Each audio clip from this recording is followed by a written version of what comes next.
Hai, terima kasih untuk kalian yang udah klik video ini dan selamat datang di The Stories. Kami cerita kalian nonton tanpa habis kuota. Bulan ini kita menghadapi berita mewabahnya coronavirus kan guys. Yang diperkirakan sudah ada ribuan orang yang terinfeksi dan jumlahnya kian terus bertambah. Kabarnya pula tim ilmuwan telah berhasil menciptakan vaksinnya nih. Nah, dengan merebaknya kasus virus corona yang menggemparkan seluruh dunia, pada video kali ini Mimin Z akan rekomendasikan beberapa film yang membahas tentang suatu tema tertentu. Jadi, seri konten ini akan Mimin Z namai dengan hashtag DS Rekomendasi Film. Kali ini Mimin Z akan memberikan rekomendasi film yang bertemakan virus. Jadi untuk kalian yang suka nonton film bertemakan virus ini, harus banget nonton segmen ini ya. Dan tanpa basa-basi lagi dan kelamaan, langsung aja yuk kita ke ceritanya.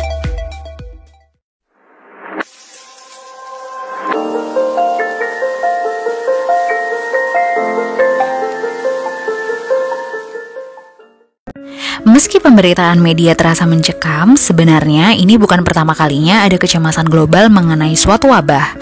Umat manusia telah berkali-kali berhasil melawan kekuatan alam ketika muncul penyakit mematikan yang mengancam keselamatan hidup. Hal ini pun menginspirasi para kreator dan sineas untuk menciptakan film berlatar belakang penyakit mematikan. Jadi, Mimin Z akan bagikan beberapa rekomendasi film tentang penyakit atau wabah mengerikan yang akan menemani hari-hari kalian selama work from home. Mungkin untuk kalian yang pecinta film bernuansa penyebaran virus cepat dan mengakibatkan hancurnya umat manusia, harus banget nih nonton film ini. Yuk disimak daftar rekomendasi filmnya apa aja. Yang pertama, Outbreak. Meski tergolong film yang sudah sangat lama, karena film ini memulai ditayangkan pada tahun 1995, namun film ini sangat layak dan direkomendasikan untuk ditonton loh guys. Outbreak merupakan sebuah film bencana medis Amerika Serikat pada tahun 1995, garapan dari Wolfgang Petersen. Kisah film ini berawal dari seekor monyet yang diselundupkan dari Afrika ke California, Amerika Serikat. Ternyata penyelundupan monyet ini membawa virus Motaba yang merupakan virus mematikan yang menyebabkan kematian massal di California. James Scott, pria yang menyelundupkan monyet tersebut, tidak mengetahui bahwa selama perjalanan dirinya terinfeksi virus Motaba melalui kontak muka dengan air liur monyet.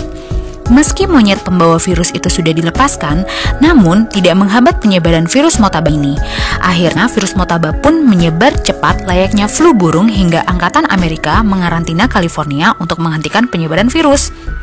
Sayangnya, mereka juga harus berurusan dengan seorang jenderal angkatan darat yang haus darah dan menginginkan virus untuk dijadikan sebuah bioweapon dan bertekad untuk mencegah penyembuhan.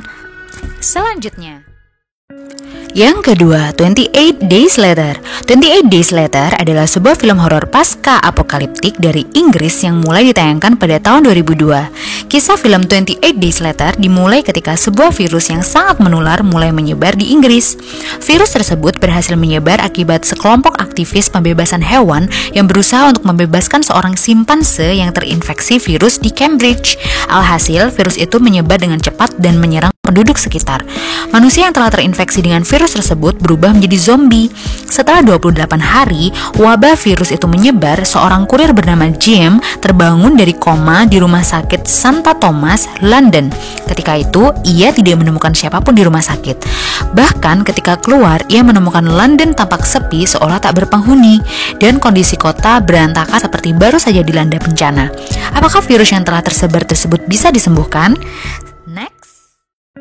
Yang ketiga, Carriers. Carriers mulai ditayangkan pada tahun 2009. Carriers bercerita tentang 4 anak muda, Brian, Danny, Bobby, dan Kate, yang mencoba menuju sebuah pantai yang jadi tempat liburan favorit Danny dan Brian semasa kecil dulu. Danny dan Brian ini adalah kakak adik. Di sana mereka berniat mengurung diri di sebuah penginapan yang telah lama kosong sampai wabah virus berakhir. Oh iya, maksudnya wabah virus di sini adalah sebuah virus flu yang amat mematikan yang udah menyebar ke pelosok dunia, sehingga sedikit banget nih orang yang bisa bertahan. Pelarian mereka ini ternyata tidak semudah yang diperkirakan. Sebelum perjalanan, Brian sudah berpesan agar jangan mempercayai siapapun yang mereka temui, dan apabila mereka ada orang yang terinfeksi virus dan meminta tolong, jangan digubris.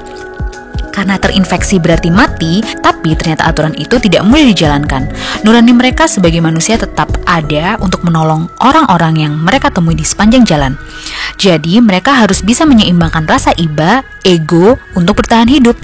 Sanggupkah mereka mencapai tujuannya? Film ini akan membuat emosi penonton campur aduk melihat 4 sahabat tersebut harus memilih hidup atau memilih bersama temannya yang telah terinfeksi dan akan mati. Berhasilkah mereka menuju kota Turtle Bay? Selanjutnya, yang keempat, Black Death. Black Death merupakan sebuah film horror thriller yang mulai ditayangkan pada tahun 2010, memiliki struktur cerita yang kompleks dan berhasil dieksekusi secara ciamik. Black Death membawa penontonnya kembali ke masa medieval, tepatnya pada tahun 1348 ketika daratan Inggris sedang dihantui oleh sebuah penyakit yang tidak diketahui dan menyebabkan kematian luas pada seluruh masyarakatnya. Keadaan ini kemudian semakin diperumit oleh masyarakat yang banyak mempercayai bahwa penyebaran penyakit tersebut terjadi karena perbuatan sihir yang menyebabkan terjadinya banyak gejolak antara masyarakat dengan para pemuka agama. Lalu, apakah akhirnya mereka berhasil menghilangkan penyakit yang menyebabkan kematian tersebut? Next.